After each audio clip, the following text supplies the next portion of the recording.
Welcome, everybody. So I'm proud to say that Netlaw Media will be entering our Crystal Year anniversary, which is fantastic for the British Legal Technology Forum. And since we last assembled, I don't think it is an overstatement to say that the emergence of ChatGPT represents, I think, a major shift in our world. You're seeing the very tip of the iceberg. Well, everyone's gone AI nuts, of course. Generative AI has just completely captured people's imagination. I think when law firms are thinking about how to approach ChatGPT, I think their first response is, this is a huge threat to my business. But I think people then sit down and they realise there's a huge opportunity there. So we're having lots of interesting discussions with firms thinking about how they can embed that into what they're doing and the projects for the rest of the year.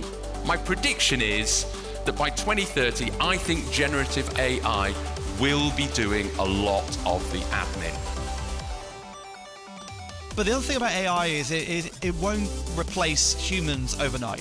What does it mean for law firms? But for me, that's not really the question. The question is, what does it mean for clients? From the largest companies in the world to the individual citizen and consumer, we can see now the possibility of very high quality self-help.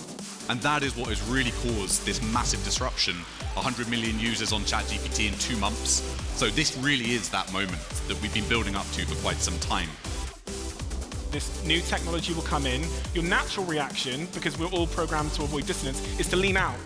But the people that will own the future, as the world changes at such an exponential rate, are the people that go, let's find out what's going on and let's figure out a way to experiment fast enough to apply the new innovation or the new technology to what we're doing. Lawyers need to know about the digital ecosystem that they're working in. They need to think about how they can leverage digital to enhance their own processes, to drive efficiency in the way that they work, but also in the way that you work with clients. You are not running towards it. By the time you decide it's time for you to do it, this will have progressed so much that you won't be able to retrofit it. So there's really significant opportunities to stand out for being innovative. But the most difficult thing is the people. You need to lead from the front, especially when people are confused or don't know how to use the information. If you want to embed that data-driven culture in, your leaders should be on board first, and only then you will propagate that downwards. We've really enjoyed being at the British Legal Technology Forum. It's always a great show every single year, and today's been absolutely one of the best. Each time it just keeps getting better in terms of the team, Francis and everyone, the organisation they've done.